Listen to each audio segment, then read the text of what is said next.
Next topic है DOS commands. जब हमने सिस्टम सॉफ्टवेयर को समझा था तब हमने ये समझा था कि कंप्यूटर सिस्टम को चलने के लिए किसी एक सिस्टम सॉफ्टवेयर को होना ज़रूरी ही है। यूजुअली हम इसे ऑपरेटिंग सिस्टम के नाम से भी जानते हैं।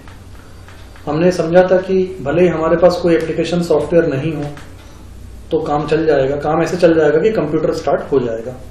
लेकिन अगर ऑपरेटिंग सिस्टम नहीं होगा, सिस्टम सॉफ्टवेयर नहीं होगा तो आप बिलीव कीजिए सिस्टम को स्टार्ट होना पॉसिबल नहीं है। सिस्टम स्टार्ट नहीं हो पाएगा क्योंकि सिस्टम स्टार्ट होता ही इसके भरोसे ऑपरेटिंग सिस्टम की हेल्प से।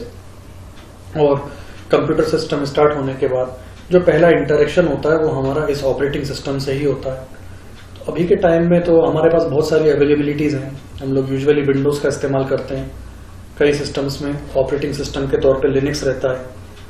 मोबाइल में गूगल एंड्रॉयड या iOS, मैक जो एप्पल के लैपटॉप्स होते हैं उनमें iOS ऑपरेटिंग सिस्टम रहता है। तो इन वैरायटीज़ के बावजूद भी एक ऑपरेटिंग सिस्टम जो शुरू से लेकर आज तक है वो है डॉस, यानी कि डिस्क ऑपरेटिंग सिस्टम।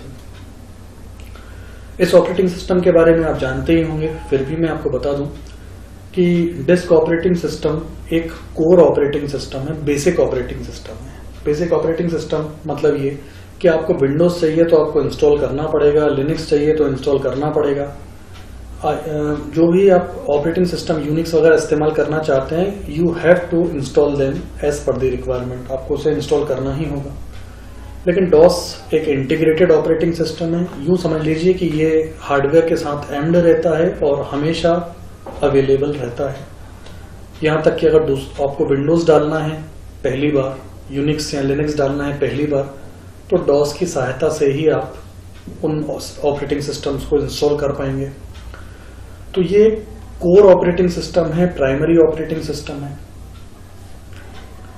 यूं तो हम इनका ज्यादा यूज करते नहीं हैं, लेकिन कभी किसी परिस्थिति में अगर ऐसा हो जाए कि विंडोज करप्ट हो जाए या हमारे पास लिनक्स है वो करप्ट हो जाए, तो इमरजेंसी ऑपरेशंस के लिए हम डॉस की सहायता ले सकते हैं, क्योंकि डॉस यूजुअली करप्ट नहीं होता है। इमरजेंसी केस में आप डॉस का इस्तेमाल कर सकते हैं। डॉस को स्टार्ट करने के लिए हम स्टार्ट पे जाके रन प्रॉम्प्ट पे cmd टाइप कर देते हैं, जिससे कमांड प्रॉम्प्ट के फॉर्म में वो हमारे सामने आ जाता है। इसका इंटरफेस कुछ इस तरह का रहता है। आप जैसे ही cmd टाइप करेंगे ये आपके सामने डॉस प्रॉम्प्ट कुछ इस तरह से आ जाएगा। डॉस प्रॉम्प्ट की जो कैरेक्टरिस्टिक्स हैं वो ये हैं कि पहली बात तो ये GUI नहीं है, ग्राफिकल नहीं है।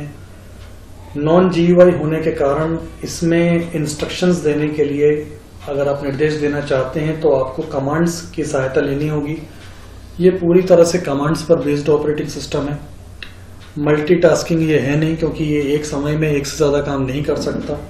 आपको एक कमांड देनी होगी, जब वो कमांड अपना पूरा काम कर लेगी then after only you would be able to give another command. तभी आप दूसरी कमांड उसको दे पाएंगे। जब दूसरी खत्म होगी तभी आप तीसरी दे पाएंगे। इस प्रकार एक के बाद एक कमांड्स इसको दे सकते हैं, एक के बाद एक ही काम कर सकता है।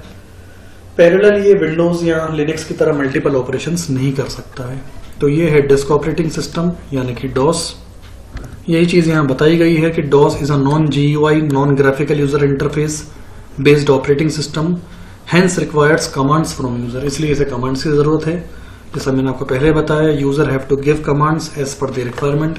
यूजर को अपनी आवश्यकता के अनुसार कमांड्स देनी होती हैं जब भी वो डॉस के एनवायरनमेंट में काम करता है। यानी कि अगर उसे डायरेक्टरी बनानी है, डायरेक्टरी जिसको हम विंडोज के वातावरण में फोल्डर के नाम से जानते हैं, या फाइल बनानी है, या फोल्डर का नाम बदलना है, फाइल का नाम बदलना है, या डिलीट करना है, वगैरह वगैरह जितने भी ऑपरेशंस होते हैं, वो हर एक ऑपरेशन के लिए डॉस में आपको कमांड की जरूरत पड़ेगी। तो यही टॉपिक है डॉस कमांड्स, यानी डॉस के वातावरण में प्रयोग में ली जाने वाली कमांड्स, निर्देश के लिए यूज में ली जाने वाली कमांड्स। डॉस कमांड्स की हम बात करें तो डॉस कमांड्स को बेसिकली दो कैटेगरीज में डिवाइड किया जा सकता है, दो वर्गों में बांटा जा सकता है। पहला वर्ग कहलाता है इंटरनल कमांड्स, जबकि दूसरा वर्ग कहलाता है एक्सटर्नल कमांड्स। तो जितनी भी कमांड्स हैं वो इन दो कैटेगरीज में डिवाइड होती हैं। अब मैं आपको बता दूं पहले इंटरनल कमांड्स के बारे में। तो इंटरनल नाम से ही समझ में आता है, यानी आंतरिक। अंदरूनी कमांड्स। तो इंटरनल कमांड्स नाम के ही जैसे डॉस की प्राइमरी मेमोरी में हमेशा अवेलेबल होती हैं। आप जब चाहें इनका प्रयोग कीजिए और आपको किसी तरह के एक्स्ट्रा इंस्टॉलेशन की जरूरत नहीं होगी। मतलब ये कमांड्स डॉस की एक सिस्टम फाइल होती है जिसे हम जानते हैं command.com। इस command.com फाइल से सप्लाई होती हैं, अवेलेबल कराई जाती हैं। सिस्टम फाइल्स होंगी तभी सिस्टम बूट होगा, ये आप अच्छे से समझ लीजिए। अगर हमारे हार्ड डिस्क में सिस्टम फाइल्स नहीं होंगी तो सिस्टम बूट नहीं हो पाएगा, विशेषकर डॉस स्टार्ट नहीं लेता है। जब सिस्टम फाइल्स कॉपी होती हैं तो उन कईयों सिस्टम फाइल्स में से एक फाइल होती है command.com। कई सारी सिस्टम फाइल्स होती हैं, autoexec.bat, system.ini, ऐसे कईयों फाइल्स में से एक फाइल होती है command.com। और इस command.com के थ्रू कई सारी कमांड्स अवेलेबल होती हैं।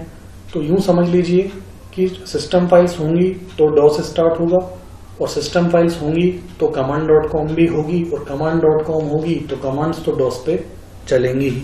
तो वो कमांड्स जो सदैव इसके पास अवेलेबल हैं, कंसिस्टेंटली इसके पास बनी रहती हैं, अलग से इंस्टॉल करने की आवश्यकता होती नहीं है, वो सारी कमांड्स इंटरनल कमांड्स कहलाती हैं। बजाय इसके कुछ कमांड्स ऐसी होती हैं जिन्हें इंस्टॉल करना होता है उसी के बाद चल पाती हैं, तो वो हैं एक्सटर्नल कमांड्स। यानी कि ये हमेशा प्राइमरी मेमोरी में अवेलेबल नहीं होती हैं, command.com में अवेलेबल नहीं होती हैं।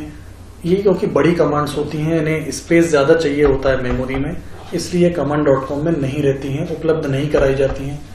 आपकी आवश्यकता के हिसाब से आपको इन्हें इंस्टॉल करना होता है। अब एक बात मैं आपको और क्लियर कर दूं कि ये पुराने समय की बात हो गई जब इन्हें इंस्टॉल करना पड़ता था, क्योंकि ये थ्योरी सिलेबस में है तो हम पढ़ रहे हैं। लेकिन अब डॉस इतने ज़्यादा अपग्रेड हो चुका है कि लगभग सारी एक्सटर्नल कमांड्स भी अब इंटरनल की ही तरह काम करती हैं। ये बात आप समझ लीजिए। थ्योरी है इसलिए हम समझ रहे हैं कि इंटरनल क्या होता है, एक्सटर्नल कमांड्स कौन सी होती हैं। लेकिन अब मैं आपको बता दूं कि डॉस के वर्जन सब इतने अपग्रेड हो चुके हैं कि एक्सटर्नल कमांड्स जो पहले कभी एक्सटर्नल होती थी या जिन्हें पहले कभी चलाने से पहले इंस्टॉल करना पड़ता था, आज के समय में अगर आप उन्हें चलाना चाहते हैं तो किसी तरह के इंस्टॉलेशन की कोई जरूरत नहीं है। यूं समझ लीजिए कि जो पुराने समय में एक्सटर्नल होती थी वो लगभग सारी ही कमांड, लगभग सारी नहीं कह सकते अपन, उनमें से लगभग कमांड्स अभी के समय में इंटरनल की तरह ट्रीटमेंट देती हैं। मतलब ये है कि आप बिना किसी इंस्टॉलेशन के इजीली उनको यूज कर सकते हैं। तो इंटरनल कमांड्स कई सारी हैं, मैंने आपको बताया, जो इजीली चलती हैं, इन्हें इंस्टॉल नहीं करना पड़ता। ये पुराने समय की बात कर रहा हूँ, अभी तो के समय में लगभग इंटरनल एक्सटर्नल से बराबर ही हो गया है। फिलहाल इंटरनल कमांड्स में कुछ कमांड्स हैं dir, इसके अलावा md cd। ये कमांड्स किस तरह चलेंगी वो मैं अगले वीडियो में आपको बता दूंगा, इनको प्रैक्टिकली चला के दिखा दूंगा एक बार। फिलहाल मैं आपको मोटे तौर पे बता रहा हूँ कि अगर आप इंटरनल कमांड्स के एग्जांपल्स लिखेंगे तो एग्जांपल्स में ये एग्जांपल्स आप लिख सकते हैं, इन्हें नोट भी कर सकते हैं। md cd rd, इनकी वर्किंग्स क्या हैं, कॉपी कॉन डेल, इन सब के काम क्या हैं वो मैं अगली क्लास में आपको बता दूंगा, अगले वीडियो में। डॉस की एक्सटर्नल कमांड्स की हम बात करें तो tree command, format command, sort, fdisk, mod, attrib, ये सारी कमांड्स। इनके अलावा एक्सटर्नल कमांड्स में हेल्प, sys, sys कमांड, ये सभी कमांड्स एक्सटर्नल कमांड्स का एग्जाम्पल हैं।